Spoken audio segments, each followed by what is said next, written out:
हम अपने सौर मंडल के हैबिटेबल जोन में हैं, इसलिए हमारे ग्रह पृथ्वी पर जीवन संभव हो पाया। जहां तक हमारे सौर मंडल का संबंध है, हम कह सकते हैं कि मिल्की वे गैलेक्सी में इसकी स्थिति पृथ्वी पर जीवन के लिए भी महत्वपूर्ण है। मान लीजिए कि अगर हमारा सौर मंडल मिल्की वे गैलेक्सी के केंद्र के पास स्थित होता, तो क्या पृथ्वी पर कोई जीवन संभव हो पाता? आइए इस संभावना का पता लगाएं। हमारी गैलेक्सी के केंद्र के पास एक सुपर मैसिव ब्लैक होल है। यह हमें दिखाई नहीं देता क्योंकि यह बहुत घने और सघन क्षेत्र से घिरा हुआ है। हमारे सूर्य जैसे करोड़ों तारे गैलेक्सी के केंद्र का चक्कर लगाते हैं। ब्लैक होल के चारों ओर पूरी गैलेक्सी घूमती है। तो आइए मिल्की वे गैलेक्सी के केंद्र के पास पहुंचने की अपनी काल्पनिक यात्रा शुरू करें। जब हम मिल्की वे गैलेक्सी के केंद्र के पास जाते, तो हमारे सौर मंडल में जीवन पूरी तरह से अलग होता।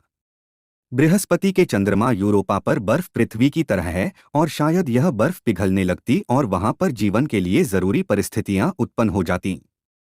यह हमारे सौर मंडल में एक से अधिक सूर्य की उपस्थिति के कारण संभव हो पाता।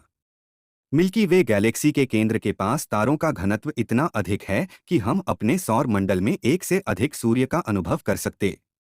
दूसरी ओर पृथ्वी अंतरिक्ष में बहुत अधिक विकिरण के संपर्क में आ जाती, जिससे पृथ्वी पर जीवन अत्यंत कठिन हो जाता। पृथ्वी पर वातावरण बहुत जहरीला हो जाता। हम पास में कोई सुपरनोवा विस्फोट देख पाते। यह निकट के सितारों और ग्रहों पर प्रतिकूल प्रभाव डालता। पृथ्वी की घूमने की गति में अत्यधिक परिवर्तन होता, जिससे पृथ्वी पर जीवन के लिए गंभीर खतरा उत्पन्न हो जाता। कोई ब्लैक होल हमारे सौर मंडल के पड़ोस में दिखाई दे सकता था। हमारा सूर्य और सभी ग्रह इसके गुरुत्वाकर्षण क्षेत्र में फंस जाते। हम एक नेबुला में पहुंच सकते थे, जो शायद पृथ्वी जैसे ग्रहों में नवजात तारों को जन्म दे रहा हो। हम क्षुद्रग्रहों और धूमकेतुओं से भरे क्षेत्र में भी उतर सकते थे।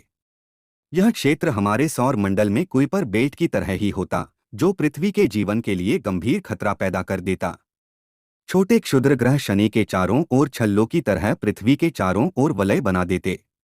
मिल्की वे के केंद्र के पास तारे एक दूसरे के इतने निकट हैं कि वे गुरुत्वाकर्षण द्वारा एक दूसरे से बंधे हैं। इस गुरुत्वाकर्षण क्षेत्र के कारण पृथ्वी अपनी कक्षा से विस्थापित हो जाती।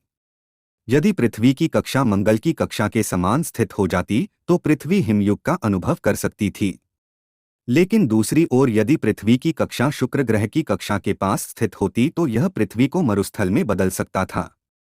इसलिए हम मिल्की वे गैलेक्सी के केंद्र के पास किसी जीवन के बारे में सोच भी नहीं सकते हैं। कम से कम पृथ्वी पर जीवन का वर्तमान स्वरूप ऐसी परिस्थितियों में किसी भी तरह से संभव नहीं है। इसलिए हम वास्तव में अपनी आकाशगंगा और सौर मंडल में एक ऐसे स्थान पर स्थित हैं जो पृथ्वी पर जीवन के लिए सबसे उपयुक्त है, और इसके लिए हमें खुद को भाग्यशाली समझना चाहिए।